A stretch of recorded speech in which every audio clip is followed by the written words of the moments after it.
When I started coding, it was like a gift from God. I started out when I was 8 years old, and this was in 1982, before the internet. And I had bought, my mom had bought a second-hand Oric 1 to me, and it came with some 50 games or something. The first 3 months I owned the computer, I would play these games until I had rounded all of the games. At that point, I started looking at the computer magazines that the guy had given me. He had like 50 to 100 computer magazines.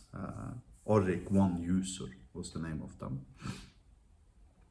These computer magazines would talk about new technology related to Oric 1, but most importantly, they would contain listings of programs you could write off. So you were looking at the computer magazine and you wrote it into your computer. And at some point I realized I could make tiny modifications as I was writing off from these computer magazines, which resulted in changes to the games. And this process slowly resulted in that I learned computer programming even before I knew English. Actually, that was how I learned English originally, because this was basic. So we'd have commands such as run, go to, print, load, save, etc. Now, that was like a gift from God for me.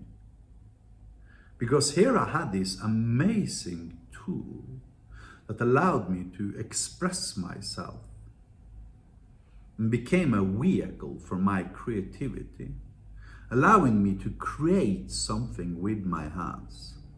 For me, when I was 8 years old, that was a revelation. And I completely fell in love with the act of coding.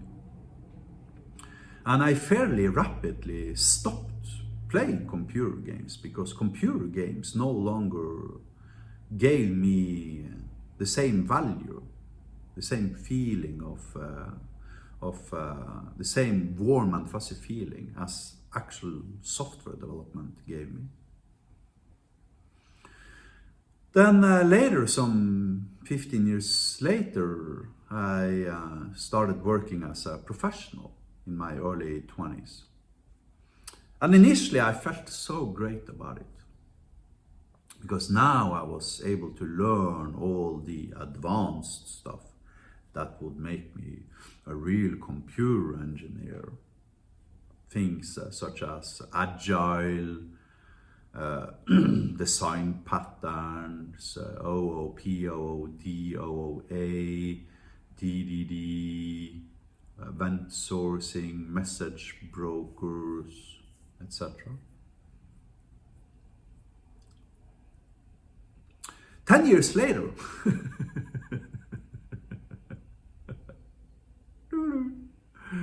I spent 11 hours quarreling with one of my colleagues whether or not a particular Jira item was a story or an epic. And then of course you've got that one dude who always like spends 45 minutes reciting all of his code changes from the day before. His colleagues trying their best to be polite to him, so nobody's actually confronting him about it. And you're trying your best to just space out and like find your inner peaceful place or something, to avoid throwing yourself over a cliff out of frustration because you simply want to get out of the stand-up meeting. And then of course you spend 3 hours figuring out how to undo a commit you've already pushed upstreams, where you wrote item 1, 2, 3, 4 with an N instead of an M, and your workflow policy is refusing to accept your pull request because it's not in its entirety associated with one particular workboard item.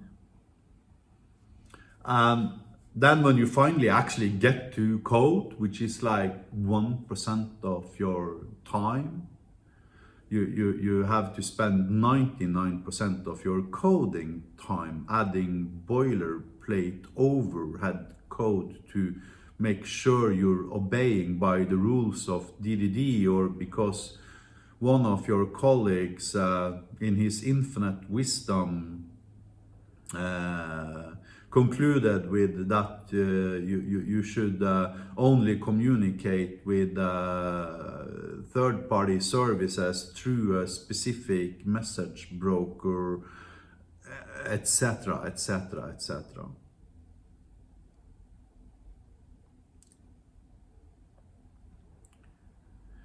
If you feel that you want to end your suffering because of what I just now told you is your daily work, you have a holy obligation to quit your job. It's really that simple. Quit your job. Because not only are you applying permanent damage to your own soul by sticking around, but you're also counterproductive to the company's ability to deliver working products. If you hate your job, you need to quit. That is the only thing you can do in order to make sure you keep your integrity.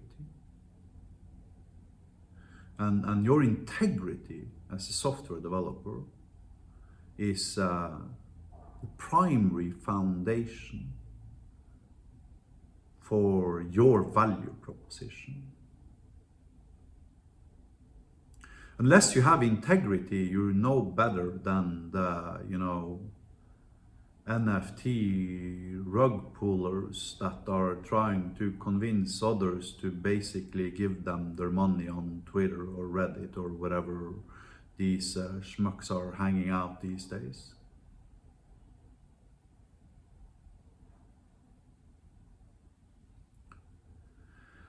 And as you quit, everybody else will quit slowly over time, right? Unless the company applies permanent changes to the way they're delivering software and actually starts caring more about the code and less about the process. And this changes the entirety of the world, resulting in that we all can go back to that warm and fuzzy feeling we had when we originally started coding.